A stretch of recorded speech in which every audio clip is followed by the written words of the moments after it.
एक आदमी फ्लाइट में अचानक घबरा कर देखता है कि उसकी उंगलियों के नाखून काले पड़ने लगे हैं। डॉक्टर निक समझ जाता है कि ये संकेत हैं, शरीर को ऑक्सीजन नहीं मिल रही। इससे पहले कि वो कुछ कर पाता, उसके हाथ की पानी की बोतल सिकुड़ने लगी और टेबल पर रखा गिलास भी जोरों से कांपने लगा। पास में खड़ी एयर होस्टेस ने भी गड़बड़ी महसूस की और तुरंत सीट पर बैठकर सीट बेल्ट बांध ली, साथ ही सभी पैसेंजर्स को भी ऐसा करने को कहा। लेकिन अब बहुत देर हो चुकी थी। अगले ही पल प्लेन भयानक टर्बुलेंस में फंस गया। गिलास से पानी उछलकर उड़ गया और जिन यात्रियों ने सीट बेल्ट नहीं बांधी थी, वे सीधे हवा में उछलकर टकरा गए। प्लेन की पूरी बॉडी हिलने लगी, ऊपर रखे बैग्स गिरने लगे और सारा कैबिन अफरा तफरी से भर गया। लोग सीट की पकड़ में खुद को कसकर थामे हुए बस भगवान से दुआ कर रहे थे।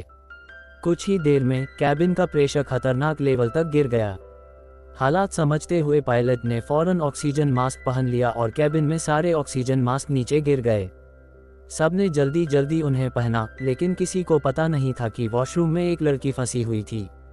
वो दरवाज़ा खोलने की कोशिश करती रही, लेकिन झटकों की वजह से दरवाज़ा जाम हो गया था।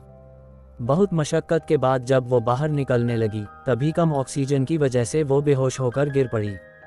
तभी अचानक, जैसे किसी चमत्कार से, प्लेन का प्रेशर नॉर्मल हो गया।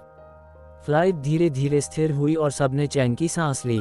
पायलट ने इमरजेंसी ब्रॉडकास्ट में बताया कि ये सब एक ताकतवर एयर कट की वजह से हुआ था, जिससे प्लेन की एक सीलिंग यूनिट फेल हो गई थी।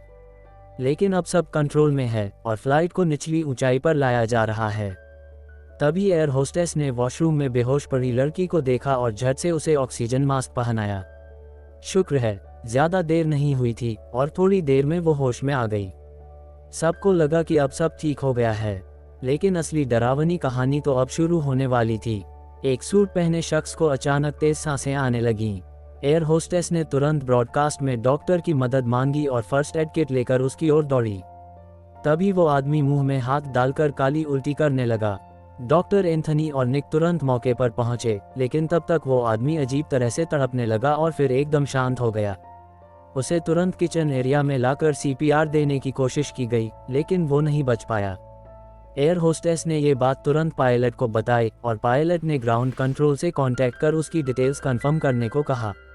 पैसेंजर्स में दहशत न फैले, इसलिए शव को बिजनेस क्लास में शिफ्ट कर दिया गया और सेकंड फ्लोर खाली करवाया गया। डॉक्टर एंथनी की पत्नी को चिंता थी। उसने पति को टोका कि सीपीआर देना सही नहीं था, क्या पता उस आदमी को कोई वायरस था।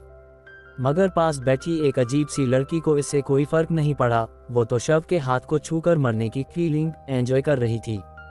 जल्द ही क्रू ने शव को सीट बेल्ट से बांध दिया और भागते हुए सेकंड फ्लोर से नीचे आ गए। लेकिन तभी एक लंबे बालों वाला लड़का चुपके से ऊपर गया। उसकी नज़र उस मृत शख्स की कीमती गोल्डन वॉच पर पड़ गई थी। लालच में आकर उसने वो घड़ी चुरा ली, लेकिन वहां से भागने की जगह वो सेल्फी लेने लगा। कैमरे के सामने शेखी बघारता रहा और मर चुके इंसान का मजाक उड़ाता रहा। तभी शव का सिर धीरे धीरे उसकी ओर घूम गया। वो डर के मारे चिल्लाने ही वाला था कि अचानक शव उठकर बैठ गया। उधर एंथनी की पत्नी भी एक डरावना वाकया देख चुकी थी। वो अपनी शादी की फोटो देख रही थी जब उसे पीछे कुछ अजीब लगा। मुड़कर देखा तो वहां कोई नहीं था। कॉकपिट में भी अजीब स्थिति थी। रेडियो सिग्नल लगातार वीक हो रहा था, जैसे किसी ने जानबूझकर कनेक्शन तोड़ दिया हो। पायलट को अनहोनी का एहसास होने लगा। इधर निक को भी एक अजीब सा फुटेज दिखा। प्लेन के विंग पर किसी इंसानी आकृति का साया उसे घूर रहा था। जैसे ही वो ज्यादा गौर करता, उसकी बीवी उसे बीच में डिस्टर्ब कर देती और स्क्रीन फिर से नॉर्मल दिखने लगती।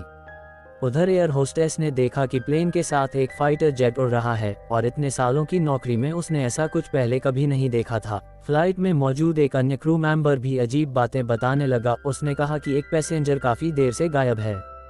ये वही लंबे बालों वाला आदमी था जिसने पहले किसी का वॉच चुराया था। इस बात से अनजान एयर होस्टेस ने बगल में बैठे पैसेंजर से पूछा, लेकिन जो जवाब मिला वो और भी हैरान करने वाला था, क्योंकि ऊपर वाले बिजनेस क्लास में अब कोई नहीं था, बस एक लाश थी जो सीट से बंधी हुई थी। किसी को ये नहीं पता कि वो लंबा बालों वाला आदमी वहां ऊपर क्या करने गया था, लेकिन प्रोफेशनल ड्यूटी समझते हुए दोनों क्रू मेंबर्स ने हिम्मत जुटाई और दोबारा ऊपर जांच करने गए। पर जितना भी उन्होंने तलाशी ली, वो आदमी कहीं नहीं मिला। और सबसे डरावनी बात, वो लाश भी अब वहां से गायब थी। कम रोशनी और अजीब माहौल ने दोनों के रोंगटे खड़े कर दिए। एयर होस्टेस ने तुरंत ये बात कैप्टन को रिपोर्ट की। कैप्टन ने सख्त हिदायत दी कि उस लाश को किसी भी हालत में ढूंढा जाए, वरना लैंडिंग के बाद पूरा क्रू सस्पेंड हो सकता है। उधर फ्लाइट के वॉशरूम में एक लड़की के साथ कुछ अजीब हो रहा था। उसके पैरों के नीचे अचानक सफ़ेद धुंध फैलने लगी और ऊपर की लाइट्स भी झपकने लगीं। कई पैसेंजर और वो लाश बिना किसी निशान के गायब हो गए थे। क्रू मेंबर्स अब और ज़्यादा इंतज़ार नहीं कर सकते थे। उन्होंने फ्लाइट में पूरी सर्च शुरू की, लेकिन पूरी कोशिश के बाद भी उन्हें कुछ नहीं मिला। इस बीच डॉक्टर निक को याद आया, ये सारे अजीबोगरीब हादसे उसी वक्त से शुरू हुए जब वो सूट पहनने वाला आदमी मरा था। उसे शक था कि उस शख्स की मौत के पीछे कोई अनजानी ताकत है। एक महिला पैसेंजर ने भी इस थ्योरी को सपोर्ट किया। उसने खुद उस आदमी के आसपास अजीब चीज़ें महसूस की थीं। अब अगर उन्हें इस मिस्ट्री की तह तक जाना था तो सबसे पहले ये पता करना ज़रूरी था कि वो आदमी आखिर था कौन। लेकिन किसी को क्या पता था कि ये सब एक अजीब सी लड़की पहले से देख रही थी। जब बाकी पैसेंजरों ने उसका बैग खोला तो अंदर ढेर सारे शीशे की ट्यूब्स और बाल बंद पाए गए। शक यही गया कि शायद ये सब किसी श्राप या कर्ज का नतीजा हो, और ये श्राप शायद उसी सूट वाले आदमी ने दिया हो। पर इससे छुटकारा कैसे मिले? तभी वो अजीब लड़की एक लकड़ी का बॉक्स लेकर अंदर आई। उसने बताया कि उसने उस आदमी को ये बॉक्स बहुत संभाल कर रखते देखा था और वो इसे बहुत कीमती समझता था। शायद उसी में कोई राज छिपा हो। जैसे ही सब लोग ताला तोड़ने की कोशिश कर रहे थे, एक एयर होस्टेस अंदर आए और उन्हें रोक दिया। वो मानने को तैयार ही नहीं थी कि ये सब मिस्ट्री का हिस्सा हो सकता है। उल्टा उसने कहा कि ये सब प्राइवेसी का उल्लंघन है। बाकी सब लोगों को वहां से जाना पड़ा, लेकिन जाते जाते निक वो बॉक्स चुपचाप उठा लाया। उसने ताला तोड़ा और अंदर से निकला एक अजीब सा गुड़िया। उसके साथ एक पूरा मैनुअल भी था जिसमें लिखा था, ये गुड़िया डेथ स्पिरिट की प्रतीक है। तब सबको समझ आया कि शायद वो आदमी एक डॉल डिजाइनर था और यही उसकी आखिरी रचना थी। उधर क्रू अब बुरी तरह परेशान हो चुका था। उन्होंने पूरा प्लेन छान मारा लेकिन कुछ नहीं मिला। तभी एक एयर होस्टेस को याद आया, अब तक उन्होंने कार्गो सेक्शन यानी फ्लाइट के नीचे का हिस्सा नहीं देखा था। थोड़ी देर सोचने के बाद उसने अकेले ही नीचे जाने का फैसला किया और उसकी साथी ऊपर दरवाजे पर खड़ी रही। जैसे ही वो नीचे पहुंची, फ्लाइट में एक और झटका आया। वो सीधा जमीन पर गिर पड़ी और एक भारी बैग उसके ऊपर आ गिरा। जब उसने देखा कि वो बैग उसी सूट वाले आदमी का है तो उसकी उत्सुकता और बढ़ गई। वो देखने लगी कि बैग में क्या है। उधर कॉकपिट में कैप्टन को लगा कि कोई अंदर आया है। उसने मुड़कर देखा और उसकी साथी एयर होस्टेस ने देखा कि कार्गो से ऊपर की तरफ सफ़ेद धुंध उठ रही थी। अगले ही पल वो लड़की चीखती हुई सीढ़ियां चढ़कर भागी, पर धुंध उसके पीछे पीछे आ रही थी।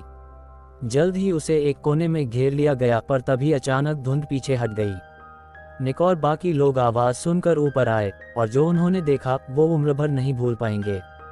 एक काली डरावनी हाथ ने एयर होस्टेस को खींचकर अंधेरे में गायब कर दिया। सब लोग डर के मारे इधर उधर भागे और सीधा कॉकपिट पहुंचे मदद के लिए। लेकिन अंदर पहुंचते ही देखा दोनों पायलट पहले ही मारे जा चुके थे। घबराए हुए सब लोग पैसेंजर केबिन की ओर लौटे, लेकिन वहां तो नज़ारा और भी खौफनाक था। सारे पैसेंजर मर चुके थे और उनमें से कुछ लाशें खुद उन्हीं की थीं। उनके होश उड़ गए। अगर ये सच था तो इसका मतलब ये था कि वो खुद मर चुके हैं। वो कुछ सोच पाते उससे पहले स्क्रीन पर एक न्यूज़ फ्लैश चालू हुआ।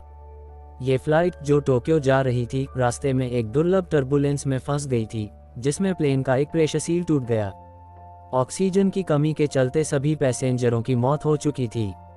मुख्यालय ने उस वक्त जांच के लिए फाइटर जेट्स भी भेजे थे जो खिड़की से दिखते थे, और उन्हीं के कैमरा फीड से देखा गया कि प्लेन में कोई जिंदा नहीं बचा और अब प्लेन का फ्यूल भी खत्म हो रहा है। कुछ ही देर में वो सीधे पैसिफिक ओशन में गिरने वाला है। हकीकत यही थी, वो सब मर चुके थे, पर क्योंकि हर किसी की आत्मा में कोई न कोई अधूरी ख्वाहिश थी, उनकी रूहें इस दुनिया को छोड़ नहीं पा रही थीं। इसीलिए मौत ने ये रूप लिया ताकि वो सच्चाई को खुद स्वीकार करें।